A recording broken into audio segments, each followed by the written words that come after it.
Lines and lineups here on RotoGrinders. We got Kevin Rogers from Vegas Insider and Dan Bach in a hoodie. And I'm Holden Kusher. How are you guys? Hope everything's going well. Is that a hoodie? It's a collared shirt. Like, what do you? Oh, you know what? Your shirt looked like something, dude. Yeah, it looked like there was a. Well, you were on the far shot, and then I thought the chair was a hoodie. So we're off to a great start today. Hey, Raj, how are you, buddy?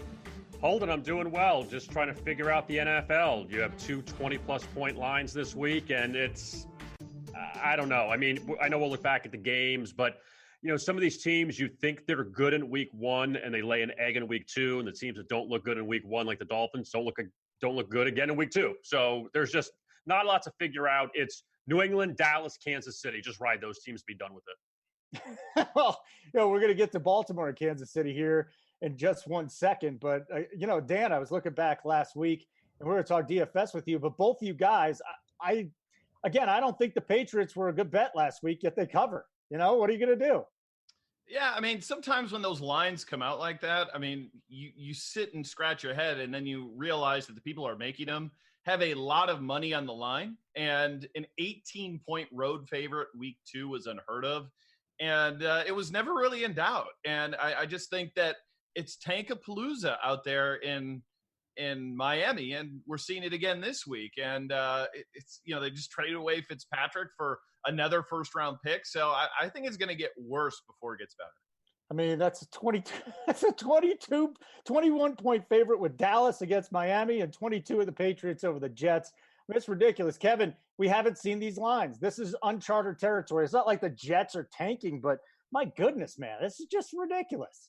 Yeah, it's pretty bad. I mean, first with the Dolphins, the only, caveat I'll put on them is they have played, now going to the Dallas game, 3 playoff teams from last year. So I'll give you that, but it ends there because the offense was horrible last week against the Patriots. For one half, they hung. And even if you took the Dolphins in the first half on Sunday, you'd think, okay, maybe they'll put up a good fight after the Baltimore game. But after that, the second half was ridiculous, and Tom Brady and the Patriots are driving down the field, still up big. They're blitzing on the final play of the game. You know what? But it's the NFL. They can do whatever they want to do. As far as the Jets go, Holden, with the game against New England this week, that's a different situation. They thought Sam Darnold was going to be the guy moving forward. He has the situation with mono. He doesn't play against Cleveland. Trevor Siemian's not exactly the greatest backup. He gets hurt. So now Luke Falk, you have 2 Washington State quarterbacks starting in the NFL at this point with Luke Falk and Gardner Minshew. So, you would have thought that the Jets, now Adam Gase is there, Le'Veon Bell is there, and it doesn't matter. And there's no reason to think, guys, that the Jets can score more than even 10 points against the Patriots this week. Nope, but in DFS, we got 40 touches coming up for Lev Bell, so that's good. Let's get into our 5 games here. Here's what we got. We got Baltimore at Kansas City. We got the Giants at Tampa Bay. Carolina at Arizona. We already found out that Cam Newton has a toe injury, so he's questionable. I don't know what that's going to do to the line. We'll talk to you about that, Kevin. New Orleans at Seattle and Detroit at Philadelphia. But K-Rod will start. Baltimore at Kansas City, and the Chiefs are 6.5-point favorites in this game. Obviously the best matchup of the week when you see these two teams, Holden, and what Baltimore's done offensively so far, what Lamar Jackson has done so far to kind of shed that running quarterback tag that he's had, that now, he's a decent quarterback in the NFL. And, obviously what the Chiefs have done with Patrick Mahomes, he had that fantastic quarter on Sunday at Oakland. The Chiefs didn't score a point in the first, third, and fourth quarters of that game. So, I mean, say what you will about the Chiefs. They had a great second quarter, didn't do anything the other 3 quarters. But as far as this game goes on Sunday at Arrowhead, last year when they played, when Lamar Jackson came in the second half of the season following Joe Flacco's injury, he played well where the Ravens lost in overtime to the Chiefs and covered as 6.5-point underdogs. This is a Baltimore team, guys, that covered their last 4 games as a road underdog last year, 3 times with Lamar Jackson. They had the outright win against the Chargers, that Saturday night game. Also, the Ravens picking up a victory at Pittsburgh last year in the underdog role at Atlanta when Lamar Jackson was making one of his first few starts. And, that loss to the Chiefs in which they fell in overtime. So the Ravens have felt good in that underdog role, and they go from a huge favorite last week against Arizona, which they didn't cover, to now an underdog against the Chiefs, where Kansas City, we know, Holden, what they've been at home. They're great at home. They have not lost a home opener since 2015. That Denver game, the Thursday night against Peyton Manning, in which the Chiefs just melted down at the end. The Broncos had that late defensive touchdown to beat the Chiefs. But, very tough game. You'd say take the points probably with Baltimore. But the way Kansas City can explode, I mean, you wonder if now the Ravens playing some real competition after facing the Dolphins and Cardinals, if this will be a wake-up call for them. I mean, Lamar Jackson looks as good as just about any quarterback in the NFL. So, Dan, we got a total of 55 in this game, 54.5, 55, depending on where you look. DraftKings, FanDuel, you're getting a discount on Lamar Jackson from Patrick Mahomes. I mean, if the Chiefs get out to a lead, boom. I mean, Lamar Jackson, this guy has every bit the upside of Patrick Mahomes. So the quarterbacks, I think, are an interesting story there. You got to figure out which running back from each side you want to go to. LaShawn McCoy with an ankle issue, but he may be able to play coming up this week. Sammy Watkins shut down last week. It was a Travis Kelce day. There's a lot of questions there from which offensive stars you want to take, but I think in cash, it looks like Lamar Jackson over Patrick Mahomes because the discount, and then you got to get shares of both in GPPs. Yeah, I think there's a little bit higher floor maybe with Lamar just because of the rushing yards, but not much. I mean, Mahomes, these first 2 weeks, he's thrown for 378 and 443 in games. And they've both been basically blowouts. I mean, that second half of that Jags game, he did nothing.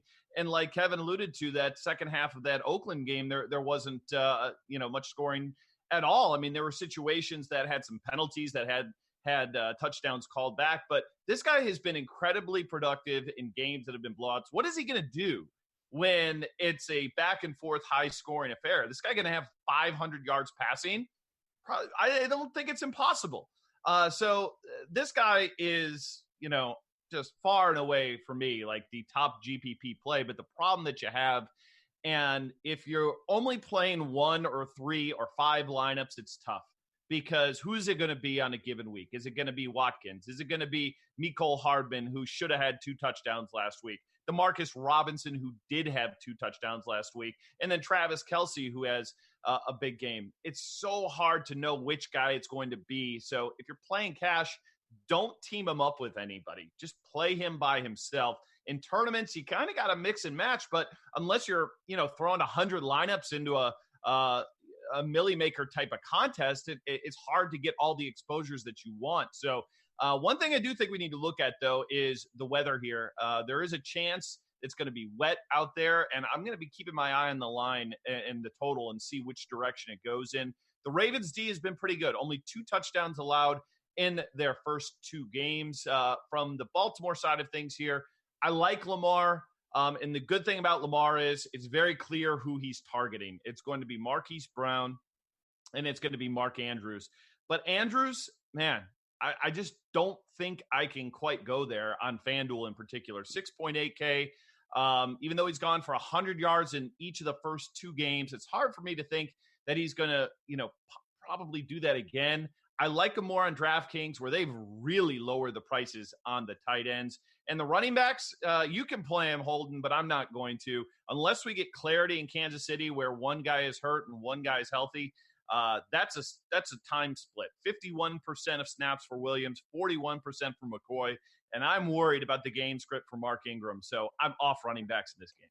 Yeah, well, Kevin, let's get back to the total here, right? So at 55, and we're expecting a high-scoring game. I'm not worried about the rain. The only thing I worry about when it comes to DFS is the wind. But what about on the betting side here? Does the rain affect anything? Well, it should be interesting to see exactly what happens when we come to Sunday, Holden, with the weather. But as far as the totals go, last week in week 2, we saw 3 totals of 50 or higher all stay under. Chiefs, Raiders, and we know because the second half wasn't any scoring. Saints, Rams, you could say the Breeze injury had something to do with that. And the Eagles, Falcons also stayed under the high total. So that will be, we'll see if that trend goes because we had a lot of unders in week 2. But here's another note for you guys. I mean, I'm not telling you something you don't know, but Cliff Kingsbury, remember, he kicked 3 field goals from very close distance in Sunday's loss to Baltimore, that if he gave Kyler Murray an opportunity, that my point is that Patrick Mahomes would probably go for that, or Andy Reid and Mahomes would probably go for that and score on those. So the Ravens defense, the numbers probably look better because of that. And you face a guy like Fitzpatrick, who stunk, Kyler Murray, who has shown flashes so far, but, still a rookie. Now you're going to the MVP of the league. So that's where, again, I'm not, putting all the stock maybe in Kansas City here, but, things are changing a bit. This is where, look, Baltimore's still well coached, still have a very good defense, but now we'll see what they do against a team that has the potential to put up 35 points or so. Hey, one more point, though, I want to make on DFS in this game that I forgot. Marquise Brown on FanDuel is like a lock and load at 6,100, by the way. Like, that is criminally underpriced on that platform. 13 targets for him last week. The snap share went up dramatically. They're probably going to be playing from behind. Like, that's a cash game play on Baltimore potentially with Marquise Brown. Yeah. And, I can't see Lamar and Brown in my same cash lineup.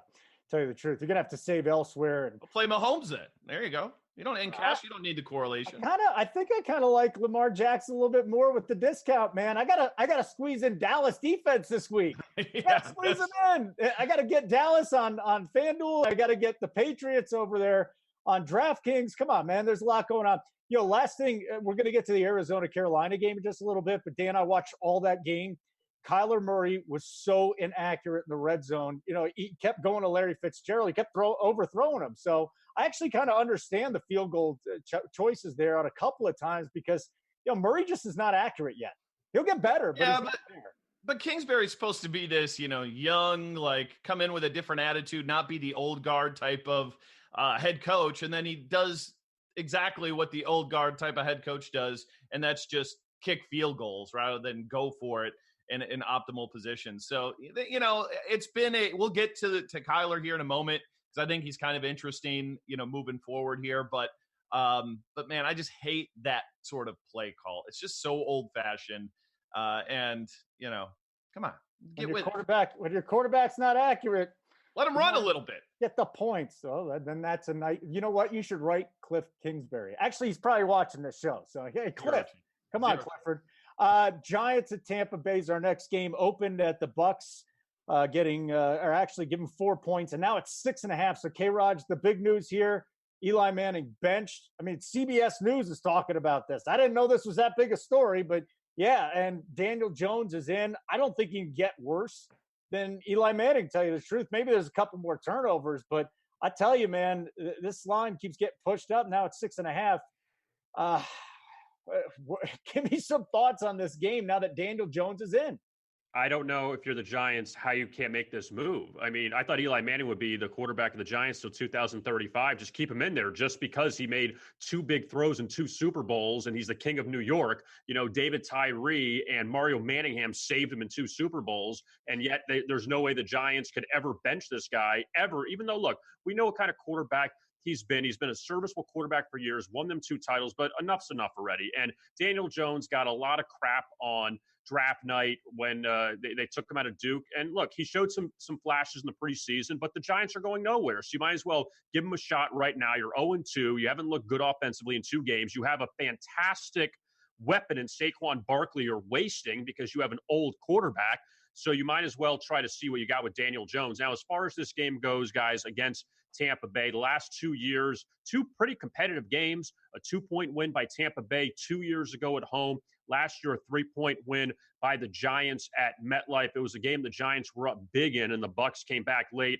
The Giants had 4 interceptions on Ryan Fitzpatrick and Jameis Winston in that one. Obviously, no more Fitzpatrick. But the Giants, though, in that game were led by Saquon Barkley at 142 yards rushing and 2 touchdowns. So he had a lot of success against Tampa Bay last season. But the Giants and Bucs, they're going to be known for playing close games. As far as Tampa Bay goes, a few extra days of rest after that win over Carolina last Thursday. But, with the Bucs, I guess the point is that they're now laying 7 points. They were laying 1 to San Francisco, and we saw the Niners blow up last week against the Bengals.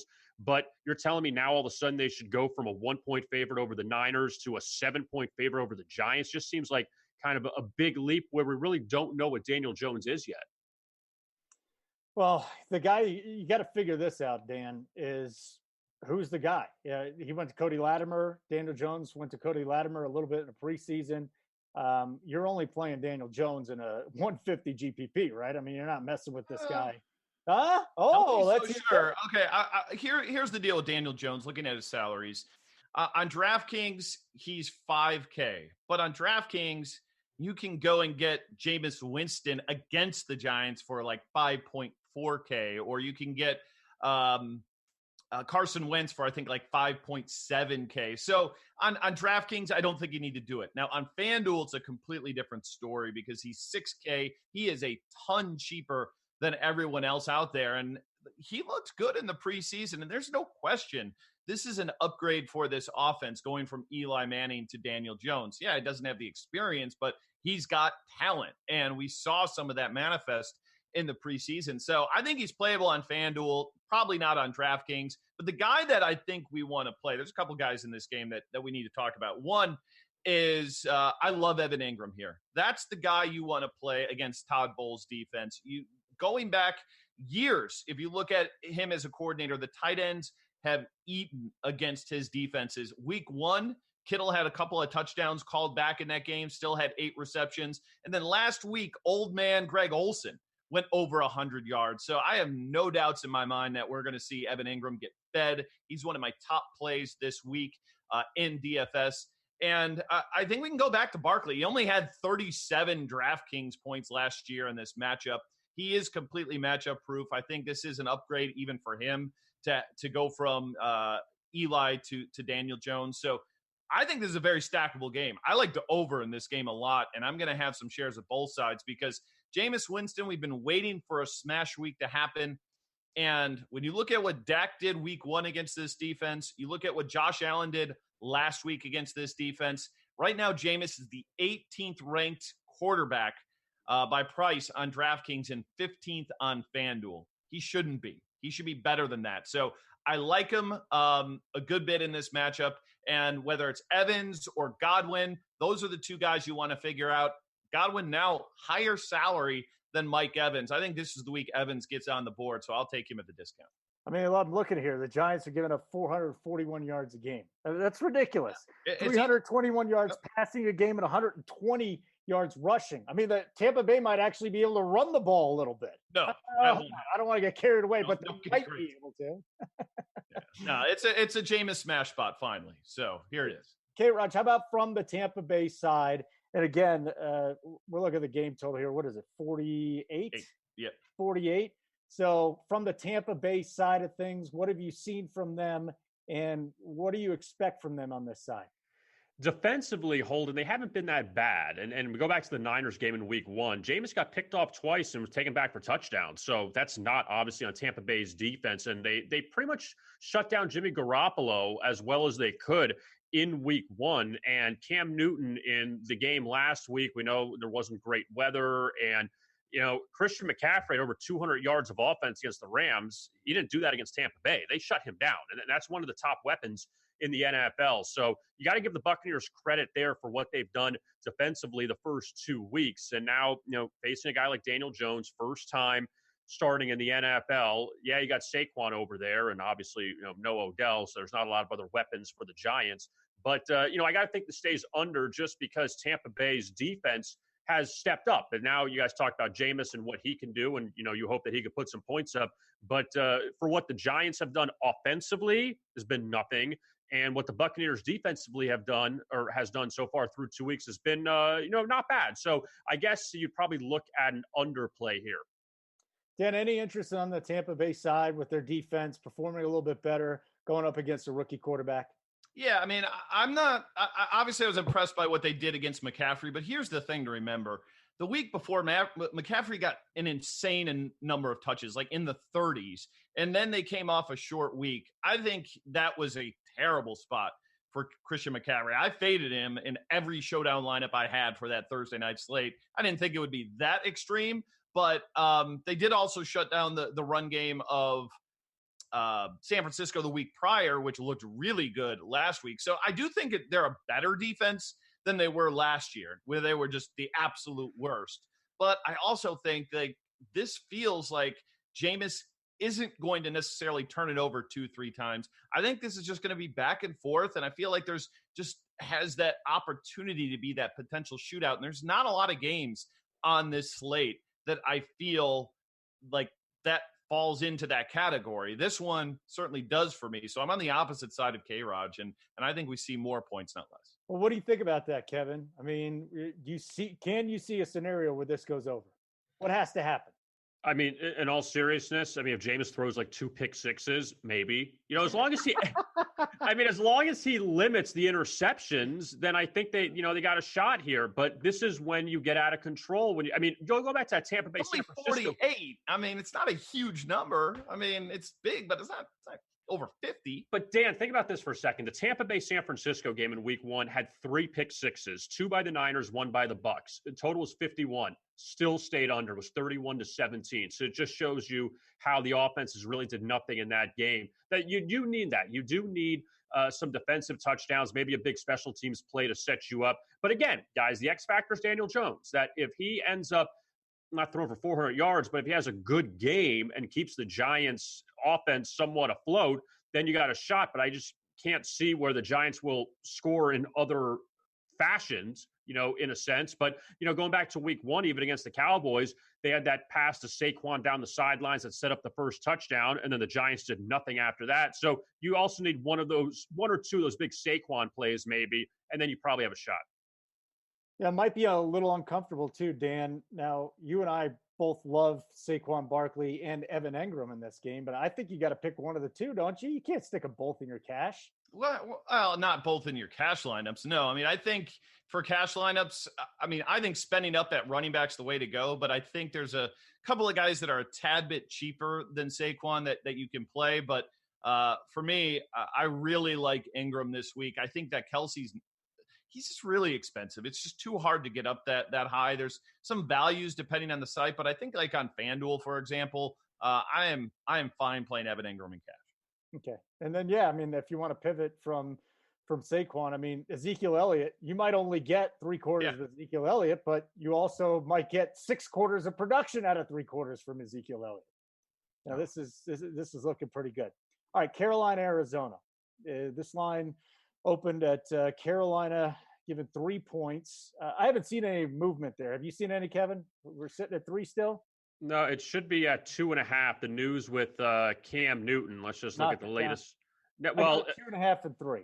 Yeah, some places have taken off the board just because of they don't know Cam Newton's injury, and we'll assume he's going to play. But there's a lot of things to go into this one, guys. Number one, obviously, the way that Cam Newton has looked in 2 games has not been very good. And they lose to the Rams, NFC champions week 1, fine.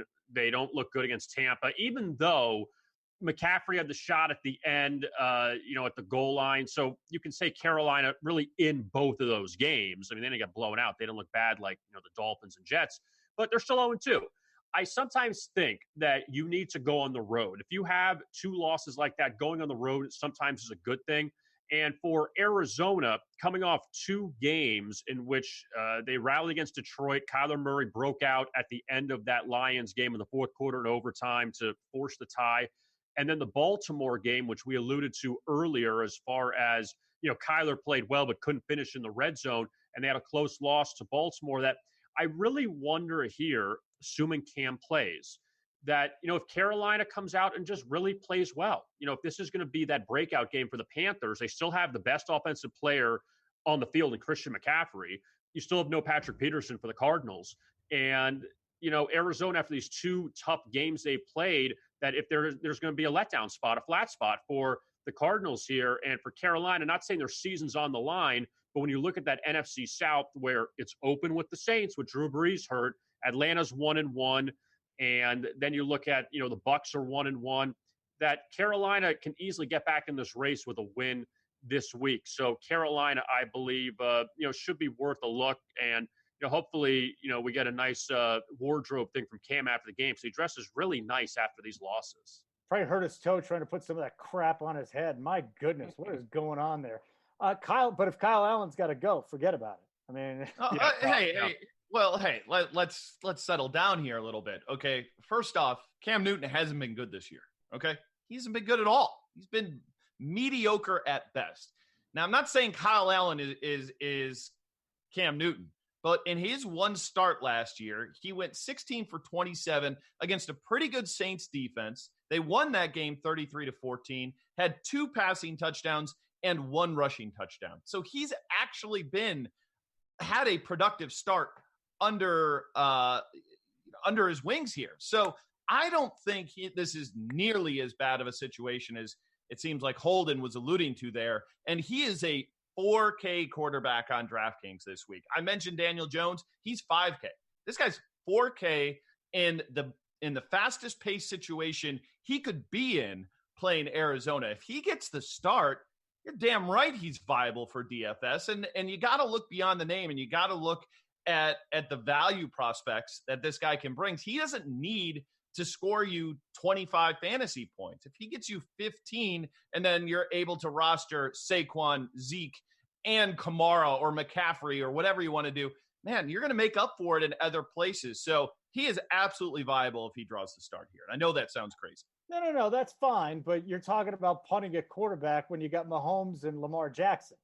I mean, you got 2 guys that could put up 35 points. You got another guy that could throw you 10. All of a sudden, you got a 25-point difference. So, sure, but if you play those guys, you're not going to have the salary cap to play big running backs this I'd rather punt and throw Tony Pollard in there because I'll get a quarter and a half out of him. Maybe he gets me a touchdown. I get Daniel Jones or Kyle Allen plus let's say Saquon Barkley versus you get Tony Pollard and Lamar Jackson. I'll take my side all day long.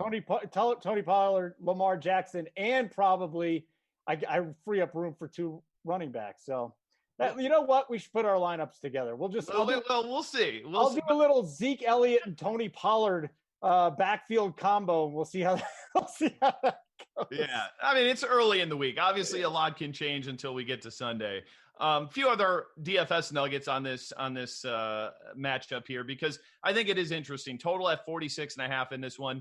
I'd be a little bit more leery on some of the pass catchers here. The only guy that I really like from the Carolina side is Curtis Samuel. He's 5K on DraftKings, had 13 targets last game, and he's quite a bit cheaper than DJ Moore. So I like the savings on him.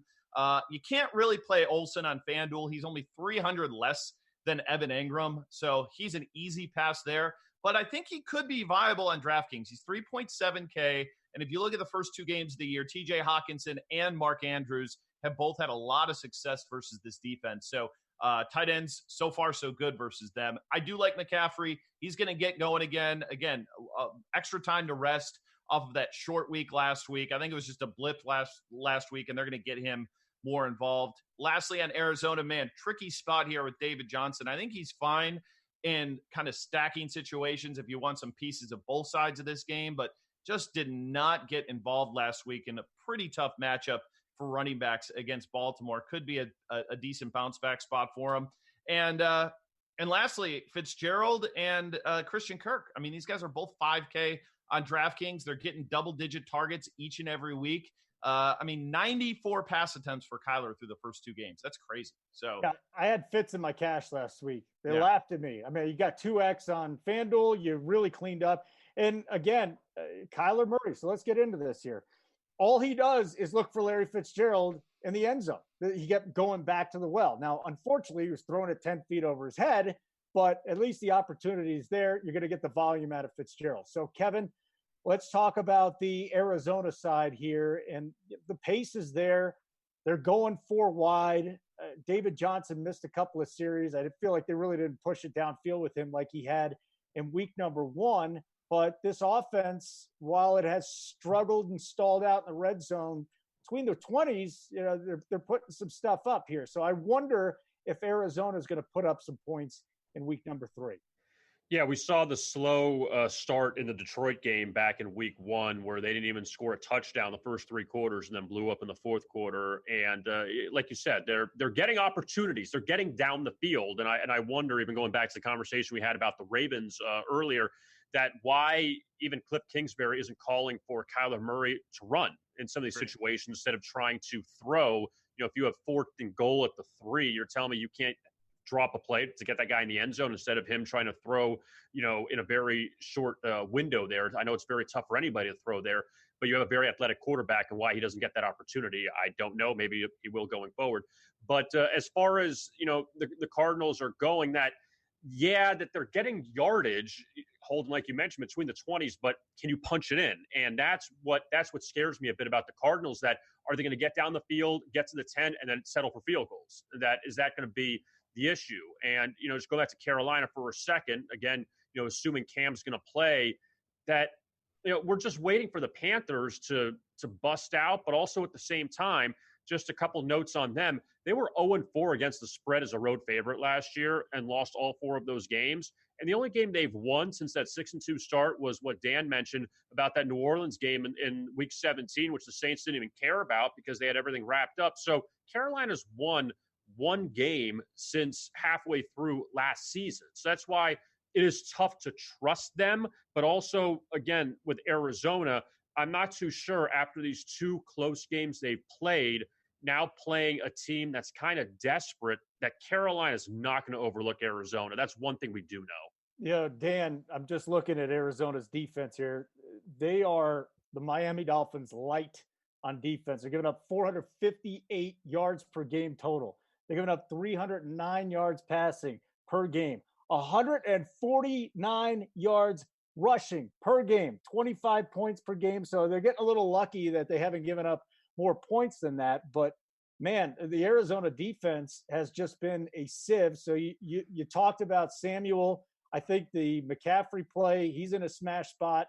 And Kyle Allen, come on, let's do it. Just start. Hopefully Cam plays. I don't have to talk about it. I don't know that he's going to. I think there's larger issues there. And I wonder, real quick, I wonder if he has been playing injured the first 2 weeks too, if it's just gotten to the point. He's not been a very good quarterback at all. And he was hurt last season and it affected his play there. And, I'm leaning towards the side of him not playing. I know it's really early in the week. It's only Tuesday, but, he even made a comment yesterday, like, I need to look at myself in the mirror here a little bit and reevaluate things. So I think he wants to get healthy because playing injured has not worked out for him. And by the way, this is the week Kyler breaks one with his legs. I think he'll have like an upwards of 30 or 40-yard run in this game. We've seen none of it to this point in time. It's going to pop sooner rather than later. I think it pops this week for him. You're predicting Kyler Murray breaking his leg in this game? That is disgusting, Come on. Being a parent can be really challenging. It's normal to feel uncertain about whether you're doing the right things to raise healthy and happy children. That's why Child and Family Resource Network focuses on connecting pregnant parents and those with kids under the age of 5 with free support services to help them build confidence in their parenting journey. Everyone deserves to have someone they can turn to for support with parenting. Visit childandfamilyresourcenetwork.org today. So you look at him breaking the big one. All right, let's move on to New Orleans, Seattle. Hey, K-Raj, this opened as a pick'em. Did it really? I'm looking at Vegas. Well, I think that was also thinking that Breeze, thinking Breeze was going to play. All right, it's 5 or 4.5, depending on where you look at it. This game is in Seattle, so the Seahawks, their offense has been humming. Chris Carson needs to hold on to the football, but defensively they could stop the run. On the other side, you got the Saints. I just don't know what to think of these guys. And the total is 44.5. So talk to me, first of all, about the total, because I'm more interested in that than anything else. It's a very interesting number. It's a little bit lower. And then on the other side, which side are you on right now? Number one, Holden, we'll talk about the total and then we'll get to the side, that there was a big issue with any team going into a game thinking this is going to be your starting quarterback in a revenge game, that everything that, they talked about, the pass interference, all this other stuff, and then he gets hurt. And all of a sudden now you feel like you're in the dumps a bit, and they had the defensive touchdown call back as well, which we all thought, was the wrong call. But, the Saints offense obviously struggled there against the Rams in that situation. Now you get Teddy Bridgewater going against Seattle, where on one side, you can say Andy Dalton threw for 419 in week 1 against the Seahawks. You can put that out there. And last week, Seattle gets a Ben Roethlisberger who ends up hurting himself untouched. So now he's done for the game. So Seattle gets backup quarterbacks in back-to-back weeks, but they still had a high-scoring game against the Steelers last week. I do think that this total, maybe you can see it go over. We know Seattle runs the ball a lot, but also Russell Wilson, we also know, can throw that 50-yard pass down the field for a touchdown. So Seattle, you never know what you're going to get from them. But at least with the Saints, you still have Kamara, you still have Michael Thomas. Teddy Bridgewater has still started in the NFL. He's not Luke Falk. I mean, he's a guy that can play. So I think that this could be one that goes in the 20s each. Maybe you get a 28, 24, 28, 21 game, something like that. But as far as the side goes, I'll give you a couple trends each way, and all involving New Orleans. First, the Saints. Remember, they were 9-0 ATS at one stretch last year. After they failed to cover the first two games against the Buccaneers and the Browns at home, they covered 9 in a row. Since then, 1-8 against the spread, and that includes the two non-covers in the playoffs against the Eagles and the Rams. So New Orleans has not been a good team to back. But on the flip side with them, though, they have not lost back-to-back games since 2017. So just to put that out there, so they didn't lose back-to-back last year, and they started 0-2, in fact, in 2017. So that was the last time they lost back-to-back games. They've won 7 in a row off a road loss since 2016. So pick your poison, which way you want to go. As far as Seattle, not a lot of good trends to give you on them either way, just nothing substantial. But, for Seattle, they haven't been a good road team, and they finally got over that hump in September by beating Pittsburgh. But now with New Orleans kind of resetting things and going back out west after the Rams game, they can hopefully digest what happened with Drew Brees. He's still going to come back in a few weeks. But you just hope that Teddy Bridgewater can get a good effort out of him, and maybe the Saints hang here. Are we sure Bridgewater's going too, that Taysom Hill may not get some play here? I mean, I wouldn't be shocked if Sean Payton put him in. We saw what he could do last year. He's extremely athletic. He's a pretty good quarterback / running back. And I mean, who knows either way, but for New Orleans, at least the good news is that there's other guys out there, but you don't have Drew Brees either. So that'll be the big question. How do you think it moves the line if Peyton comes out and says Taysom Hill's his guy? Listen, I don't know if it's going to happen. He won't. He won't do that. I mean, what if? What's going to happen is, and he nailed it, is they're going to start Bridgewater, but they're going to have more packages than they did last week for Taysom Hill. I mean, he's got all week now to get ready for it. And even if he was going to do that, he certainly isn't going to let the Seattle defensive coordinator know ahead of time, oh, we're going to be using this running quarterback. We're not going to get that ahead of time. I think they use both these guys, and I think they basically make them completely useless for DFS for that reason. Well, that's a good point, that he's not going to leak who the starting quarterback is. Although, I mean, things have come out before in the media when they don't want him to do it. But let's talk about this from a DFS perspective. If Bridgewater's in there, or maybe even, you get some Taysom Hill, what does that do to Kamara? What does that do to Michael Thomas?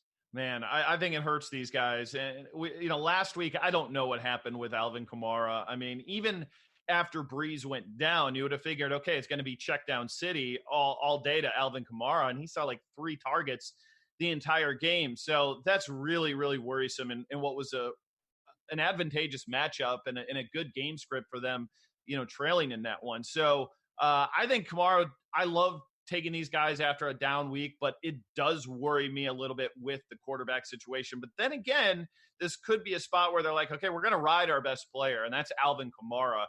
Michael Thomas is a great player too, but I think he's definitely, I don't want to say a product of Drew Brees, but I have a tough time seeing him putting the same type of numbers up without Drew Brees at quarterback. I think he's fine if you want to run him back with, some Seattle players, but I won't be having him, by himself in many lineups at all. The Seattle side's kind of interesting here because we get a spot with Russell Wilson, who, last week over 300 yards passing. Been a while since we saw that. And he was zeroed in on Tyler Lockett. He went for 10 receptions, 79 yards. That's what we expected to see coming into this year. And I think we're going to see more of it. Pretty fair salary for him. I think he's extremely playable this week. And then DK Metcalf had a touchdown last week, 4.7, a nice, moderate salary on him. I think he's fine in team stacks or game stacks. But again, probably not a guy that I'm looking to lean on too heavily. If you need value at tight end, I don't think you really do this week. Maybe on FanDuel, a little bit thin here on DraftKings. But Will Dissly had 5 receptions for 50 yards and 2 touchdowns. And this isn't the first time Dissly has been involved in this offense. He was quite a bit last year, ended up getting hurt. I don't hate him as a tournament flyer, mainly on FanDuel, where some of the tight ends are priced up a little bit higher. So I don't mind the value on him. But interesting, Seattle D could be one to consider in this game as well, especially on FanDuel. They are very cheap over there going against will be a backup quarterback. One of the things is that, Seahawks just completely crushed the run so far, but the Saints have given up almost 150 yards rushing a game. So, and if you look at game script and you think that, maybe Chris Carson's a play. But he fumbled twice last week. I know. They're going with him though. They're not going away from him. Well, he had 15 rushes. You had 10 for Penny last week, and he scored a touchdown. I think it's a little too toxic for me to go to. I love Carson week 1, but I saw a fairly productive Rashad Penny last week, and I think it's more of a timeshare. So I think it's risky to go back there. So, again, back to the total here, Kevin, sitting here at around 44.5. If it's Bridgewater, do you go back to this? Do you like the under? No, I think this could be an overplay. Play. I think we can see, going back to week 1, even against Cincinnati, you had a high scoring first half in that game and the teams did nothing in the second half. And, now you go into this game where Seattle's offense busted out a bit against Pittsburgh last week. And the Steelers, like you guys mentioned, the running game was terrible. So they didn't do anything and they didn't have Big Ben. So obviously, their game plan is shot. And now New Orleans going into this week where, Taysom Hill is still a nice option to have. That's a guy in short yardage situation you can use. Past Kamara, that can also be helpful. And for New Orleans, you look at week 1 where the Texans kind of diced them up. And last week, for the most part, they hung with the Rams. The Rams exploded late, but they did a pretty good job. But now you're facing a guy in Russell Wilson who, again, this offense has the ability for big plays, but also chews up the clock. So that's kind of the tough part with Seattle at times to figure them out is, are they just going to run, or is Russell Wilson going to unload one and get a big touchdown? So I still would probably lean towards the Seahawks in this game just because I don't know if you can trust the Saints going back out west a second straight week coming off this loss to the Rams. But I think you could maybe see this one sneak over the total. All right, we got an interesting one with Detroit and Philly because we're sitting here earlier in the week and there's reports that Alshon Jeffrey's going to be out with a calf. He may miss, this game. He may miss the Thursday night game too on a short turnaround. Deshaun Jackson, he's got some issues too. So you might be without your top 2 targets there for Carson Wentz. We'll see if they can get their run game going there, but it's the Eagles given 7 points on a short week to Detroit. And Detroit has not been anything special. They are going on the road.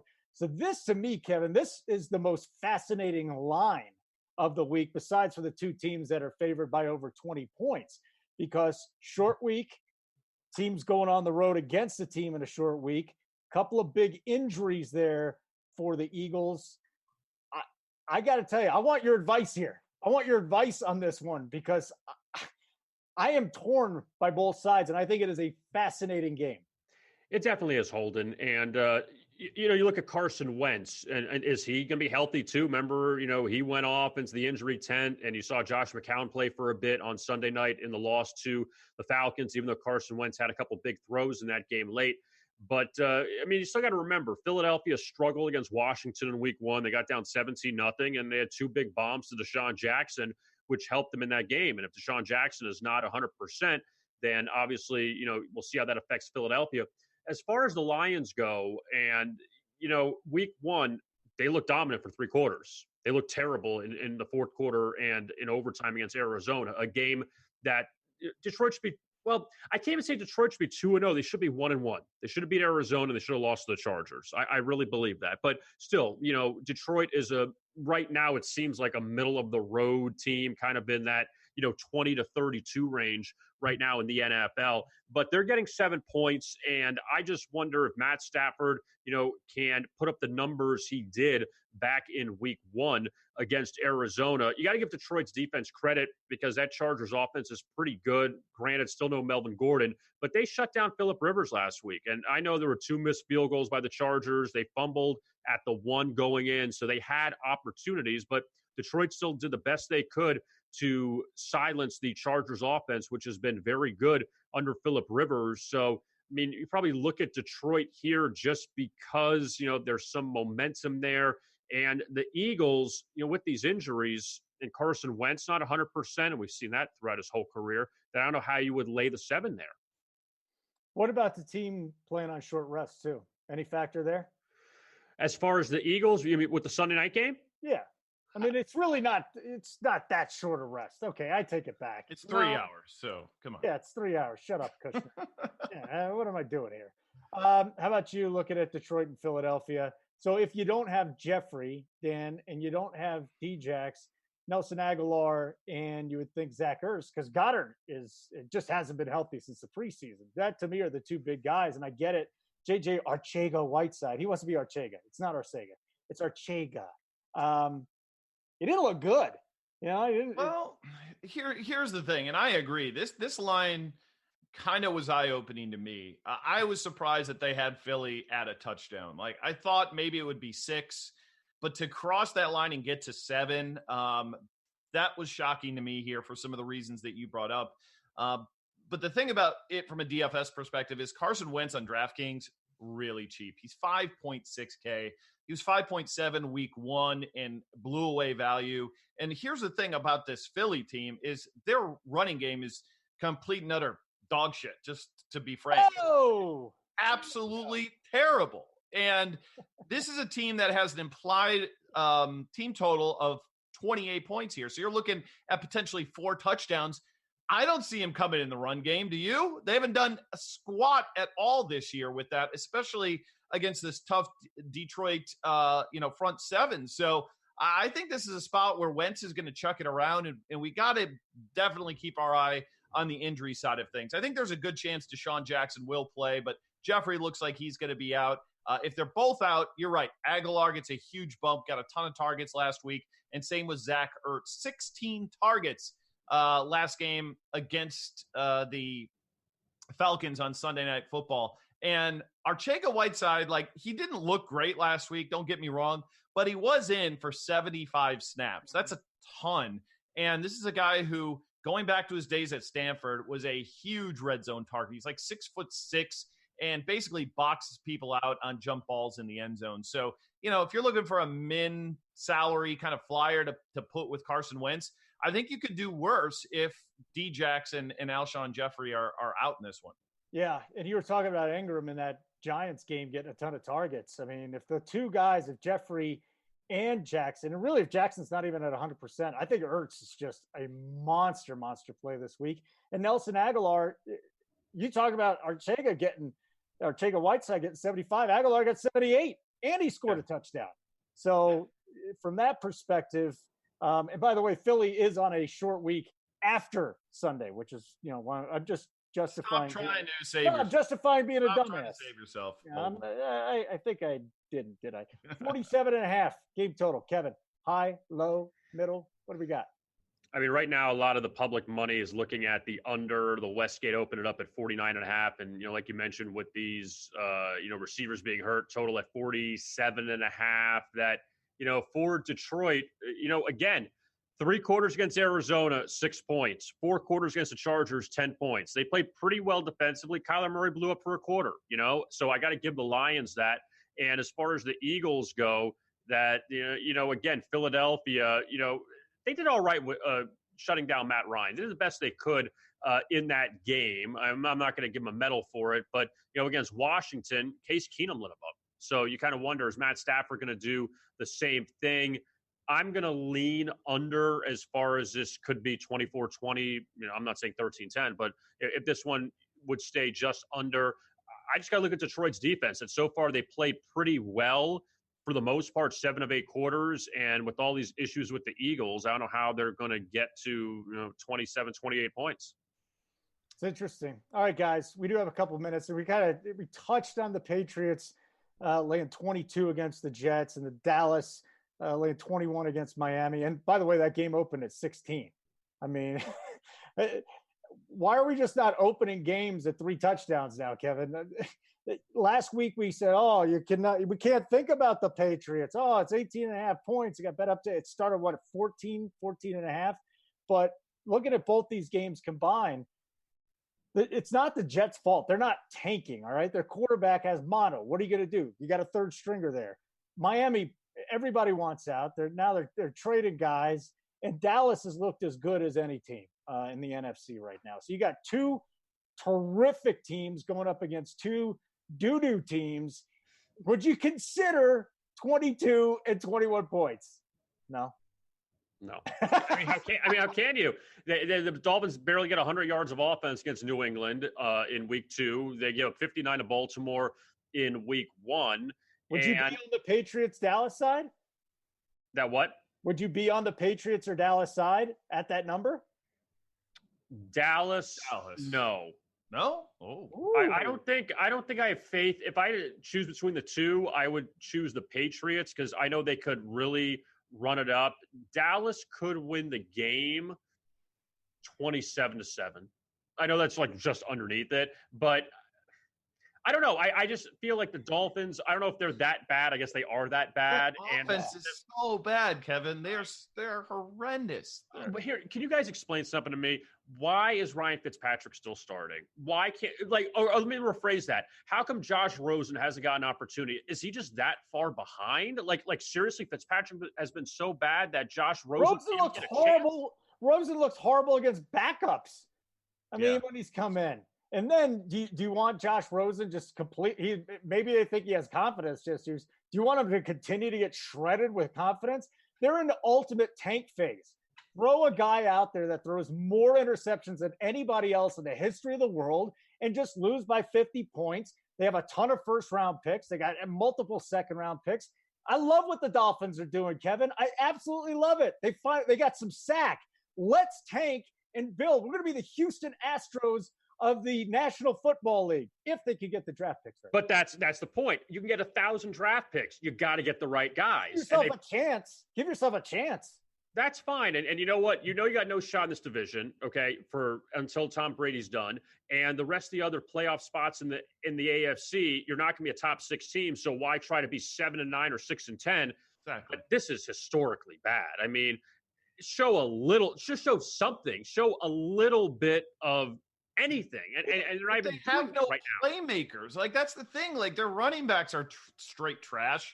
In Drake. I mean, Devontae Parker's been one of the most overrated receivers, in the league over the last few years. They've got nothing, and they traded away all their, any talent that they might have had on their offensive line, and now, Fitzpatrick in the secondary. So it's got, like I said, the opening, it's going to get worse before it gets better. I think it's, for me, the Dallas side, and I think there's a chance the Jets can grind it out enough to not get completely obliterated in this game. That's my lone hope here, is that if I have to take a side here, it's going to be Le'Veon Bell eating clock and hopefully, keeping it like a 20-point game. Can I do my Kalen Ballage imitation? Let's see it. There he goes. Uh-oh. And I mean, come on. Like, really? I thought it was bad ducking for the ball, but then the second one, like, come on. That's as bad as it gets. Kind of looked like my date back in high school. Anyways, Dan, defense. Patriots, Dallas are both, they're both the same price on FanDuel. They're getting a little discount with who is it? I think the Patriots, you're getting a discount. I think you're getting a discount on DK with the Patriots. But on FanDuel, are both these defenses somebody you're considering in cash? And if so, which side are you going? Yeah, I haven't gone through the lineup building process yet because it's still early in the week. I am typically not one to subscribe to paying up for defenses. Last week, obviously, if you didn't do it, you weren't winning any tournaments. And if you did it in cash games, you probably swept because it was such a crazy outlier of a defensive performance by New England. So obviously the floor is going to be really high. I just don't think we'll see the ceiling like we saw last week manifest again here. So I'll probably not be playing too much of those. It's going to kind of depend on where the value comes from. You know, if we decide to play a Daniel Jones on FanDuel or a Kyle Allen, if he gets to start on DraftKings, then absolutely you're going to have salary cap and it makes more sense to go that route. But if you're paying up for Mahomes and Lamar Jackson, tough sledding to be able to put in a 5K defense over on FanDuel. I don't think that build's going to work too well. Yeah, there was a story in the New York Post that a better put down 3,400 on the Dolphins to go 0-16, Kevin. I think it's 30-1 right now. I can't believe I'm saying this, but this really might happen. Yeah, I think he did it at like 15-1 though. I think it's like, or I don't know, maybe. I think the odds he got it at were really bad, if I remember correctly, because I saw that somewhere. He's a ding on for getting in, and now it's up to 30-1. Yeah, so I don't know. Well, the only thing for the Dolphins is, which would be so Dolphins, is they still play the Jets twice. They still play the Giants. They still play the Redskins. So knowing them, they're going to tank, but find a way to fall into 2 or 3 wins, and someone else is going to go 1-15. They've been trying this whole time. I'm telling you, they're going to do it. They're going to find a way to win. But it goes back to even last year with that Patriots game, the Miami Miracle. Do you realize if you lose that game, and I think the Bills game at home, they jump a few draft spots, like because you're pulling off this crazy stuff, that all of a sudden you're screwing yourself. Yeah, that was fun. You'll remember that forever. I'll remember forever if they get a great quarterback next year. That's the next Marino. Then I'll remember forever. If not, miracle. Yeah, that's what I'm talking about. That's it.